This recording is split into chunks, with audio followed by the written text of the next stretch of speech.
There are no members of the public, so I'm not going to go through the whole spiel about that, but just to say for everyone in the room that there is no planned fire alarm, so therefore if there is a fire alarm, please exit the building and meet over by Queen Victoria. So, first item is apologies for absence. Are there? No. None. None. That's good. Second one, declarations of interest.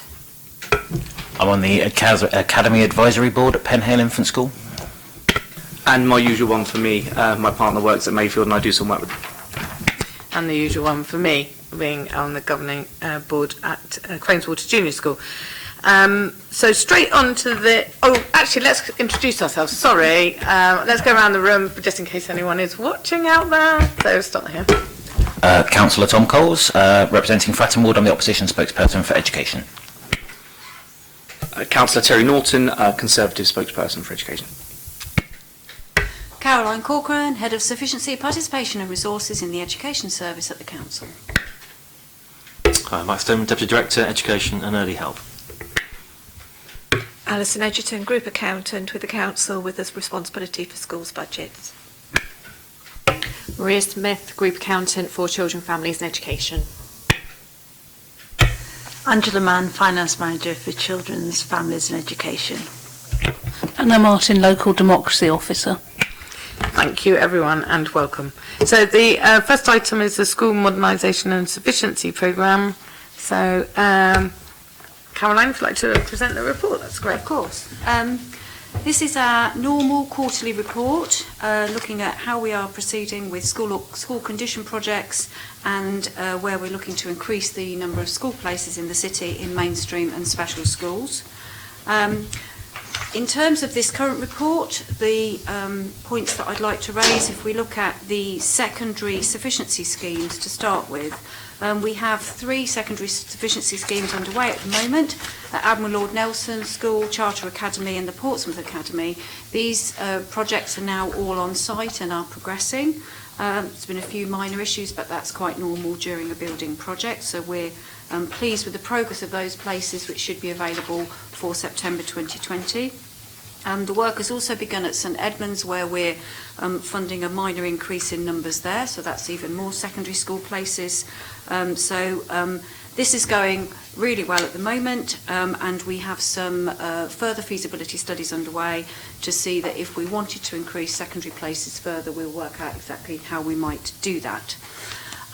In terms of primary sufficiency, we've been doing some feasibility studies. In one of our previous reports and in the last year's primary school place strategy, we suggested that we would do a number of feasibilities, so some of those have already started. We've just undertaken our recent pupil forecasting review, and it seems as if pupil numbers in terms of primary are starting to level out and possibly dip back down, having reached a peak, and therefore we feel it'd be prudent at this point not to continue to do more feasibility studies when it looks like we may not need to do further expansions. And so instead what we're proposing is that the planned feasibility at Flying Bull focuses, instead of on primary mainstream places, it focuses on primary inclusion, and we look at expanding the inclusion facilities there, and that the other feasibilities that we do are at Portsdown and Milton Park, but again looking at primary inclusion to meet growing need and demand. So it's a little bit of a reshaping of the we had a small amount of funding to fund the feasibilities, and we're just sort of changing the direction slightly to match where we've got growing demand and make sure we're making best use of that modest amount of money, if that's acceptable. Then in terms of the updated forecasting, just to say, because obviously we talk about the primary school place strategy and the other strategies in this paper, they are all being updated at the moment, and the refreshed strategies should be out within the next sort of 3 weeks.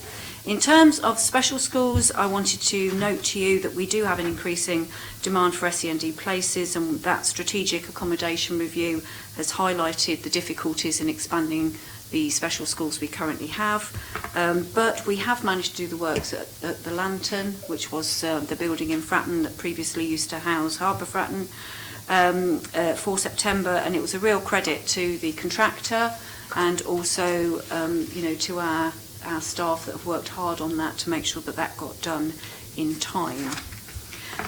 In terms of school condition projects, we haven't identified any new condition projects since the last report, and if you look at Appendix A, which summarises where we are with all of the projects that I've mentioned, you'll see that at the moment everything is green, which is great, and everything is progressing in a sort of steady and positive manner.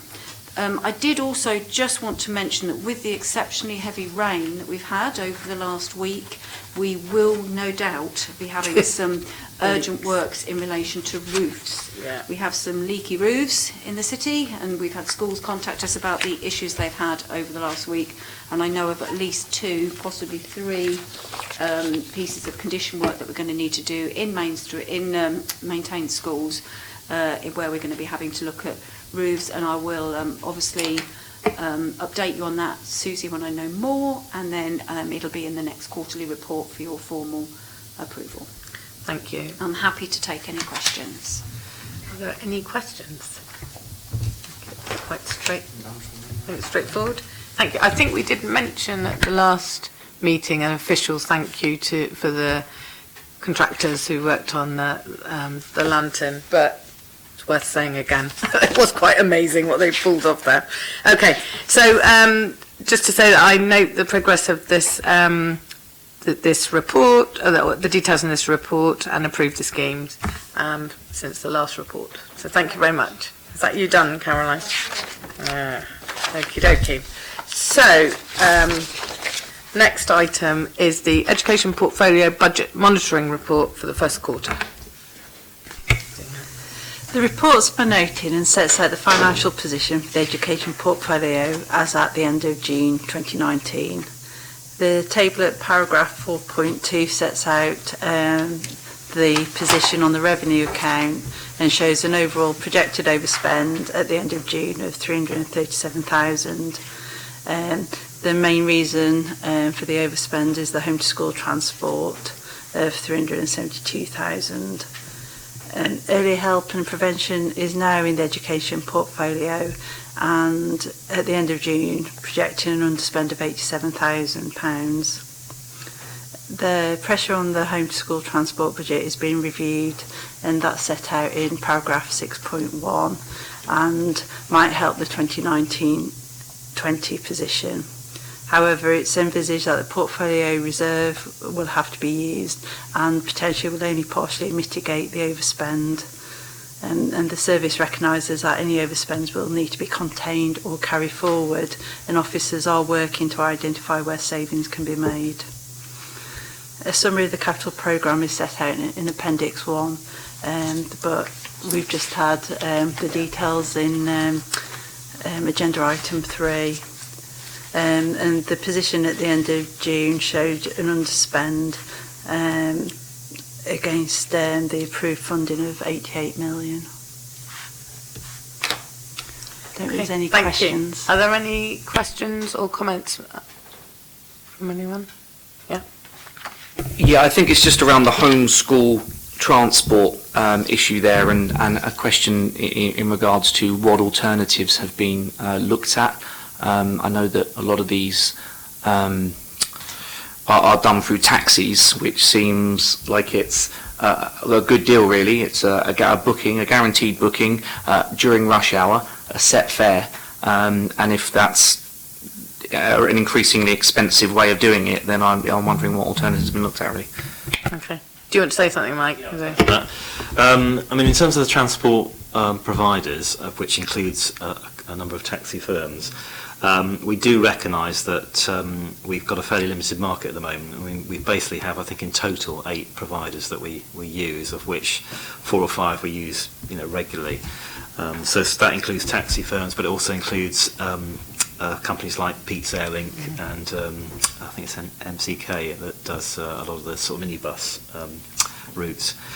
And because that is such a limited market, it's obviously not very competitive either. So when we do have a route that we want to put out to the market, we've only got this very limited market we can go to. So We're doing a number of things this year, and one of which is about how we can broaden the market. So we've started to engage with a company that has supported 12 other local authorities, including Milton Keynes that we went to see in the summer, where they were in a similar sort of position, and they expanded their market from, I think it was about 10 up to about 35, and that has had an impact on their competitiveness, which we want to have a look at. So that's certainly one area we're exploring. We're also looking at now a detailed look at some of the cohorts of people that are travelling on those taxis, minibuses and so forth, and to see actually, is it appropriate for them? Are there other methods of transport that we need to look at? So, for example, that includes Key Stage 3 pupils at the Harbour School, whether we should be starting to look at other forms of transport, such as buses, and encouraging more independent travel. So we're doing a review there. We haven't got, we in the past we've revised the policy and we've cut out most of our discretionary spend. We don't really have much more room to manoeuvre on that front because we are now down to sort of our statutory duties. So there is some scope, but you know, what I would say is it's a huge challenge. You know, we've managed to, we've always been overspent in the homeschool transport budget. The budget has never changed. Well, a little bit where we've moved budget from other areas within education, and the demand has continued to rise. Yeah. So that's been the issue for us. You know, we've put in all sorts of measures to try and manage that pressure, but demand has increased, so the overspend still exists. So it is a challenge, and we are doing everything we can this year to try and address it. The other piece of work we're doing is the Systems Development Service is having a look at this and doing a scoping review in October to determine whether they want to do a detailed review in January. And that may well provide us with further efficiencies, so we're doing that as well. Yeah. Okay. Okay. And just to follow up if I can, and we're confident that all drivers are CRB checked and vehicles are safe. Well, yes. So all drivers need to have an enhanced DBS, and through the current licensing arrangements that we have in the city, that is a requirement through those arrangements. However, internal audit have picked up on this, and they are not giving us. Well, they believe it's a risk at the moment and not giving us full assurance on that issue. So we are meeting this week, Friday, to talk through those risks, to see whether or not we need to put in some additional checks to ensure that we have the compliance that audit are requiring of us. That will require some further investment if we're going to do that, and there is a possible solution.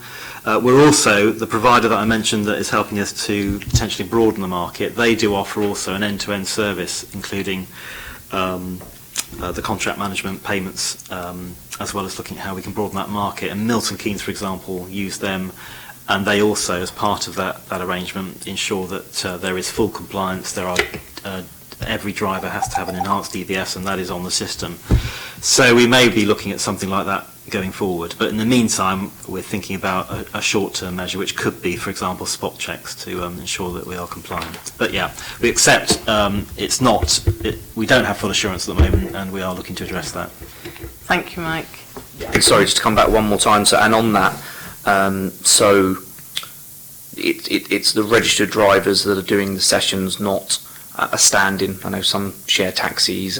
You know, if someone's off and they're replaced with a driver, I'll be making sure that that is a DBS check. Well, that's the.